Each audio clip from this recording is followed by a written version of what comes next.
este trabajo, el Gran Abandonado, que es por donde me gustaría comenzar, es lo previo, digamos, a la exposición en Galería Metropolitana, que, como conversamos antes de comenzar.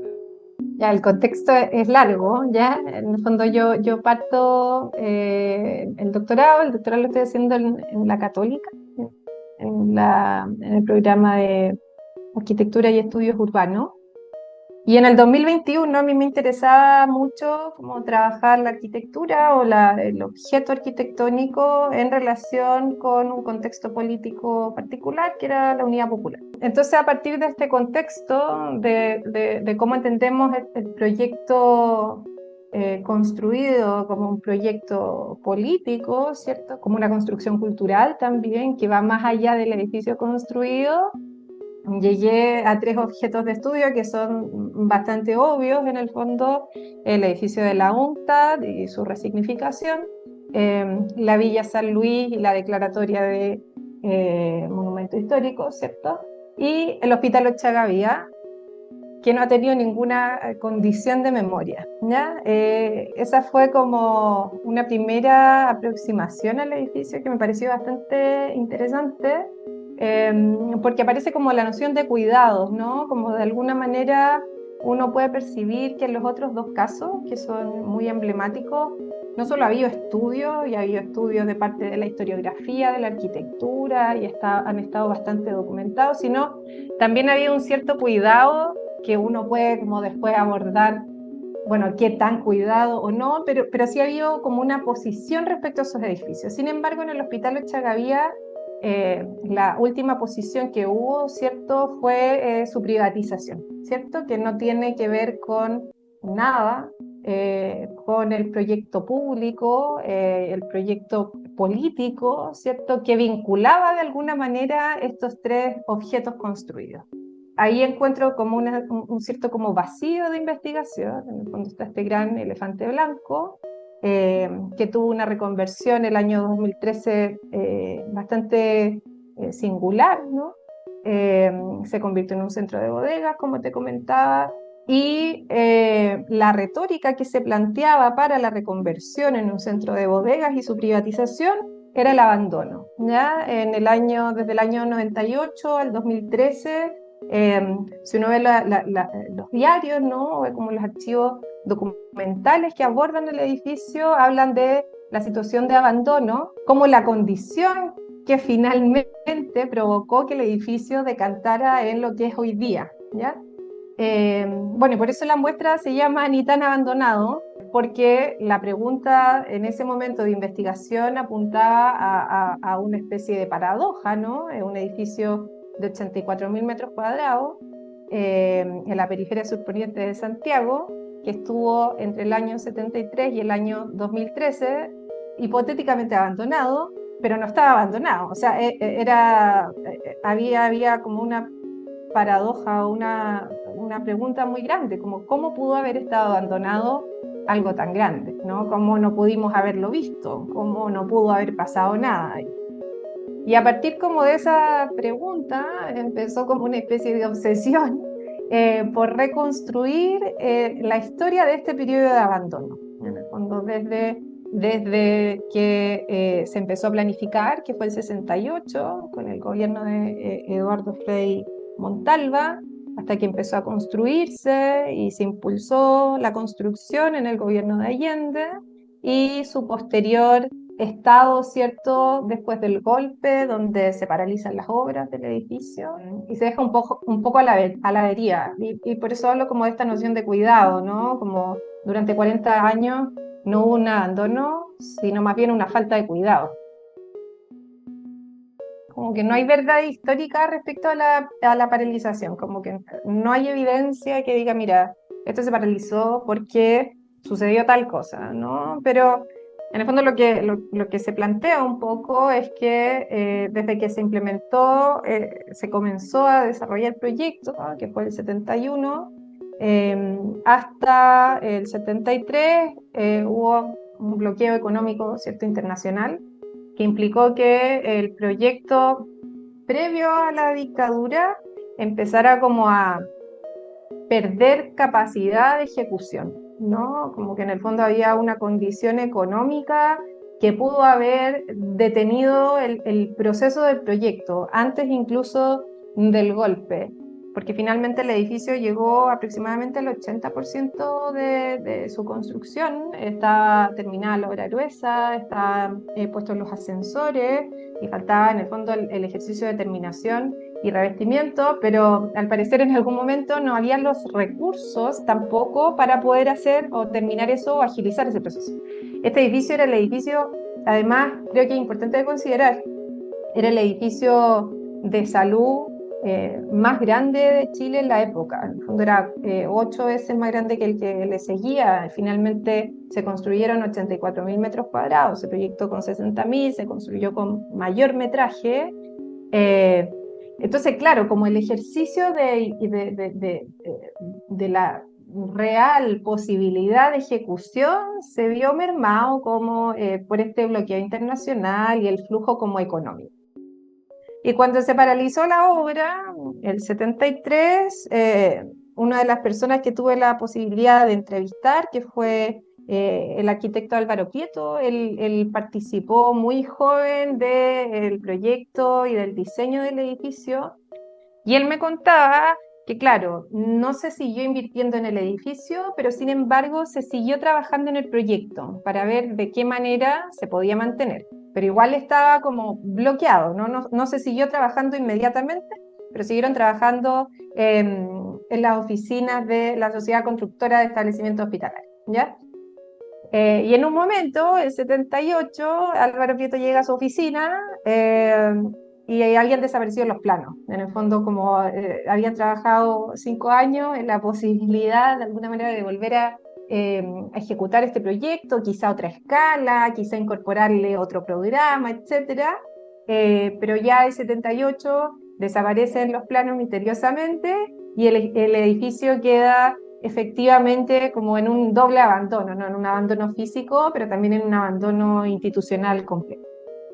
O como, ¿cierto? Como especie de abandono, olvido con el caso de estudio, con el objeto material, sino con todo un espacio de la ciudad. De hecho, es súper interesante el caso de la manera en la cual se implanta en la comuna de San Miguel, porque en el fondo, para un edificio de esta envergadura, habían un montón de medidas de mitigación de manera reglamentaria, ¿no? En el plan, por ejemplo, del año 61, el plan metropolitano del año 61, se trazaba por ahí la carretera Roosevelt, que se llamaba. Entonces, en ese eje, que era el eje que actualmente es Club Hípico, había una zona de expropiación, como al borde del paño donde se encuentra el edificio ahora, que era una zona de expropiación grande, de al menos es una cuadra, donde evidentemente pudieron haber parques, en el fondo medidas de mitigación para obras de esta envergadura, lo cual también justifica la posición del edificio, ¿ya? Porque había como un trazado metropolitano que indicaba que ahí podía haber una obra de esta envergadura. Y sin embargo, en algún momento las cosas se fueron como superponiendo y apareció el edificio, pero no apareció la carretera, y las casas de un piso que estaban al lado del edificio, después de una calle que tiene 10 metros, siguieron ahí. No hubo ninguna medida de mitigación, ninguna expropiación, no hubo nada que de alguna manera permitiera como la implantación del proyecto y su escala con el barrio. Entonces, eso los vecinos y vecinas lo tomaban como, claro, como una suerte como de castigo, ¿no? Como, bueno, este barrio ha sido, y lo decía el Zapa y la Anita de la galería, como históricamente de la oposición, ¿cierto? Sobre todo la oposición de la dictadura, entonces casi que lo dejaron ahí como un cacho y nadie se hizo cargo.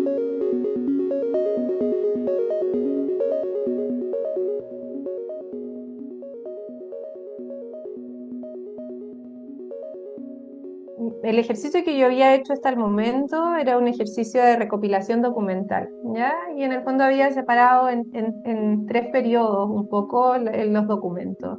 En el periodo previo al golpe, en el estado de abandono y posterior al golpe con la reconversión del edificio. Entonces nos concentramos sobre todo en el periodo de abandono, donde no había ningún documento historiográfico, había muy poco. Y ahí encontramos una portada del Fortín Mapocho con una performance que hizo Pedro Lemebel en conjunto con la Lottie Rosenfeld el año 89, donde nos dimos cuenta que había una escena cultural asociada a personas que estaban insertas en el mundo de la contracultura que era sumamente relevante para el edificio. Entonces, de nuevo, como una portada, que fue esta portada del Fortín, nos llevó a tratar de reconstruir cuál es la escena cultural asociada al edificio, ¿no?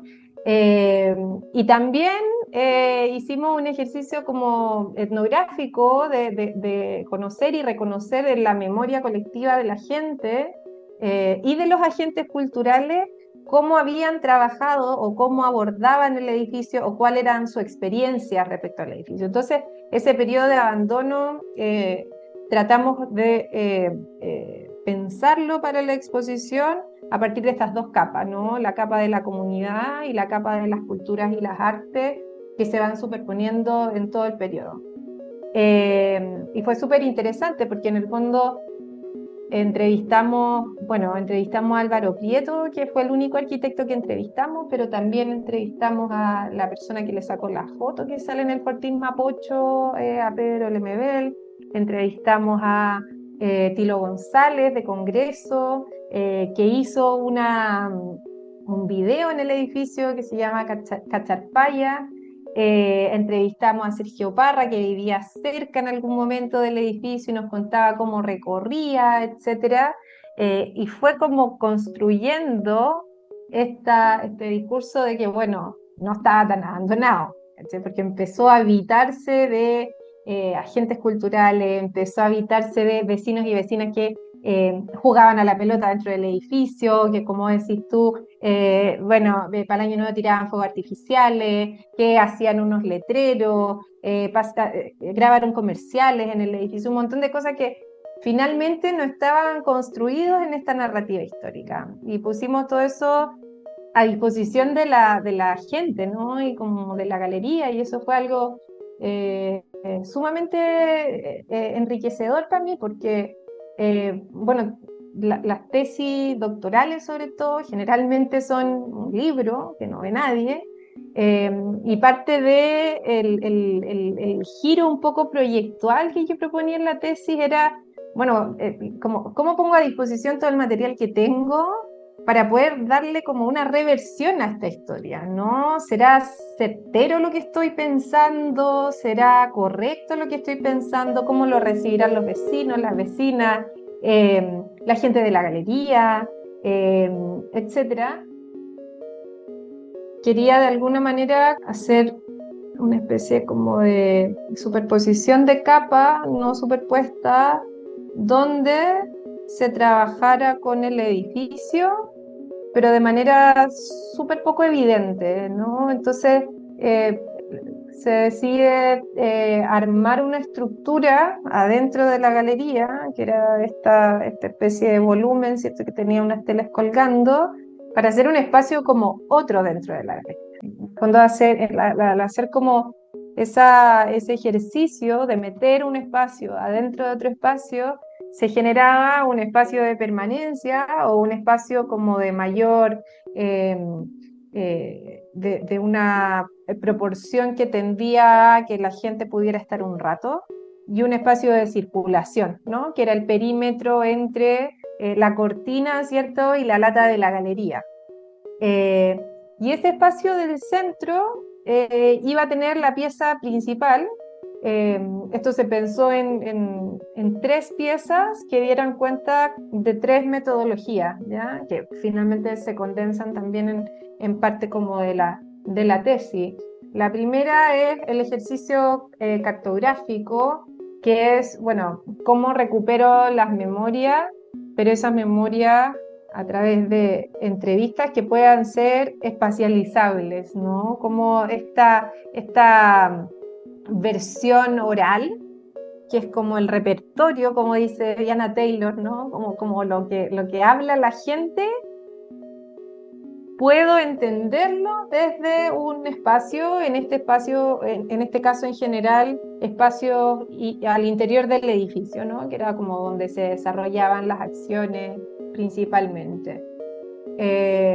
Luego mostrar el ejercicio historiográfico y reconstruir el periodo de abandono, eh, tratando de tener una densidad más o menos equivalente entre las etapas que te mencionaba anteriormente, en el fondo constituir la línea de tiempo tradicional, pero a partir de un vacío historiográfico, ¿no? Como ese vacío historiográfico del abandono se construye a través de reconstrucciones planimétricas, a través de cartografía, a través de fotografía, ¿no? Como cómo pueden, a través de proyectos fallidos también. Y luego la pieza central era la pieza más importante, donde proponía una interpretación un poco más fantasmagórica, por así decirlo, sobre las capas de información del edificio, pero también pensar el edificio desde la representación en maqueta, que era una maqueta escala 1:100, una maqueta blanca, que la representación de un objeto construido, ¿cierto? Pero sobre esa representación, hacer otra representación que era el mapeo que hicimos en el edificio, entonces como esta repetición de informaciones que de alguna manera iban construyendo, a mi parecer, o trataban de ir construyendo la atmósfera un poco difusa de esa historia, ¿no? Como una cosa que puede ser interpretada infinitas veces, ¿no? Entonces, por un lado estaba la información afuera, estaba la información más concreta, ¿no? Lo que se hizo, las cartografías, etcétera, y al centro estaba este como enjambre o este enmarañado, ¿cierto?, de cosas que superponen tiempos, materiales, eh, bueno, espacios, etcétera. O sea, la cortina a veces se abría y uno podía ver para afuera, y a veces estaba completamente cerrada, entonces no se veía.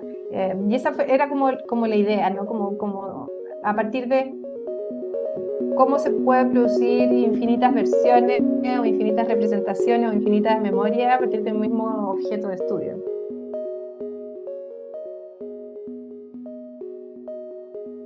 Sí, la verdad es que fue súper bien aceptada la muestra, que es algo un poco como autorreferente, sí, ¿no?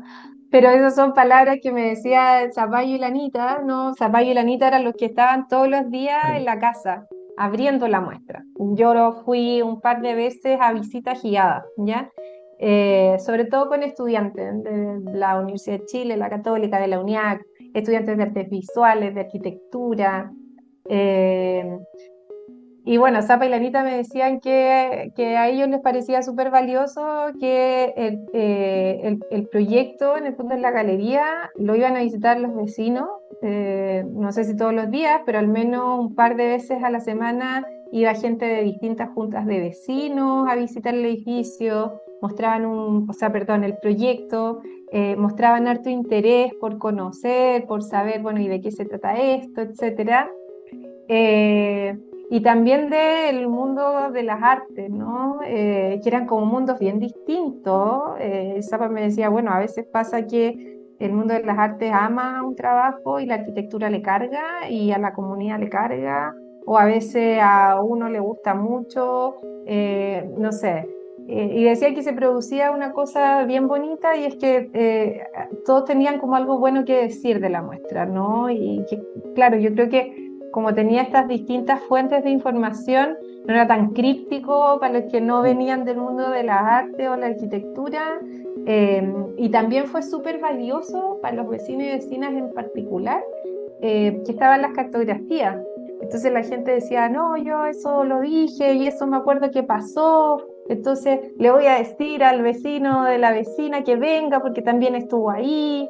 Entonces esa era súper bonito, como reconocerse y reconocer sus relatos a través de una representación. ¿cachai? Que es algo bien loco, ¿no? Como que uno hace unas representaciones medio para nadie, ¿no? Entonces, hacer esas representaciones y que alguien eh, se sintiera parte de esa construcción fue algo súper bonito. No, bueno, yo con la muestra me quedo con una experiencia realmente maravillosa, ¿no? Eh, Creo que el aprendizaje más grande es que se puede volcar un proyecto académico a un espacio, a un formato expositivo, primero, eh, que es posible desarrollar investigación desde las metodologías de la arquitectura y del diseño, que también es difícil, a veces uno se convierte como en historiador para poder investigar o en geógrafo para poder investigar. Eh, y ahí nos perdemos una posibilidad que es súper valiosa y que no existe mucho en otras disciplinas. Y con respecto al edificio, creo que sigue habiendo una deuda. O sea, para mí, hacer este ejercicio con la comunidad y con los agentes culturales y con el mundo de la arquitectura, eh, fue como volver a visibilizar un problema que aparentemente estaba zanjado por la reconstrucción del edificio nuevo, la rehabilitación de este centro de bodega. Entonces, que empezaran a surgir otras preguntas de parte de la gente, oye, ¿por qué no se hizo esto? Lo que tú me preguntas y también qué hubiera pasado, qué deberíamos hacer, es súper conmovedor porque es como, bueno, como volvamos a repensar, ¿no?